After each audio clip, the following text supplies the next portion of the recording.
Okay, this is my persuasive speech. I have 5 people.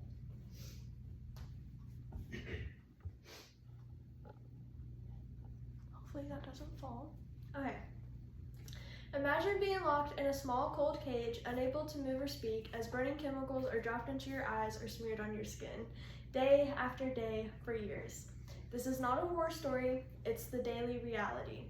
It's important that we ban animal testing for all non-medical products by pushing for new federal laws that would protect innocent animals, encourage ethical research, and lead us towards better alternatives that already exist. Think about your pet. Maybe it's a dog, a cat, or even an animal. Now think about someone treating them like nothing more than a disposable tool just to test a new mascara or cleaner. Lab animals go through this every day.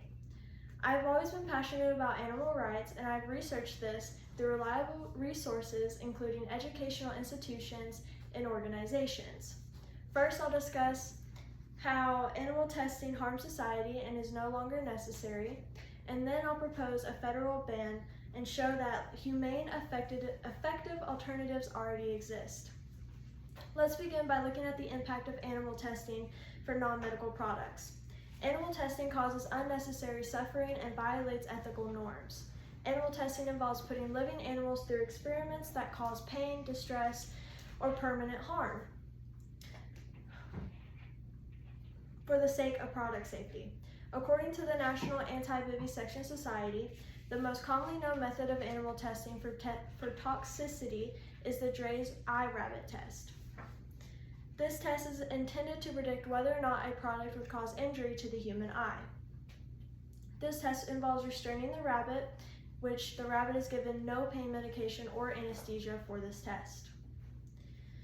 The chart shows that hundreds of thousands of animals are subjected to severe or non-recovery procedures each year. This chart shows from 2014 to 2022.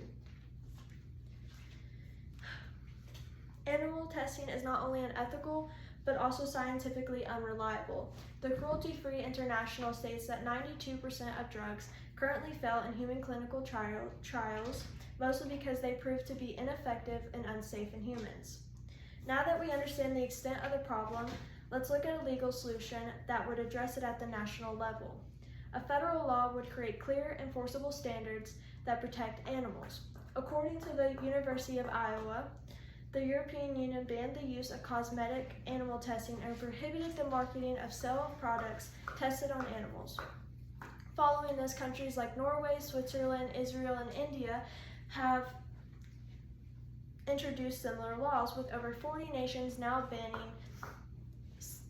adopting such bans. With so many countries banning cosmetic animal testing, it shows us that we can protect animals.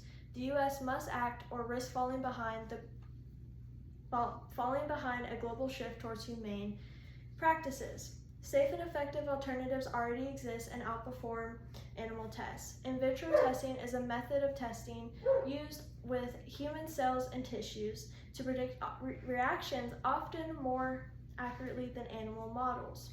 Testing on animals to predict human safety is like judging a dog's reaction to food. Different biology means unreliable results. Clearly, banning animal testing for non-medical products isn't just ethical, it's smart, effective, and long overdue.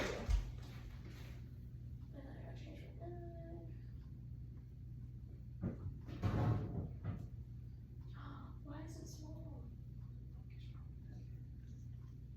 Okay, well, my image is blurry, but it shows the map of the United States, and it shows that California and one other state is the only 2 states in the United States that have adopted such bans, and then the rest is the European Unions.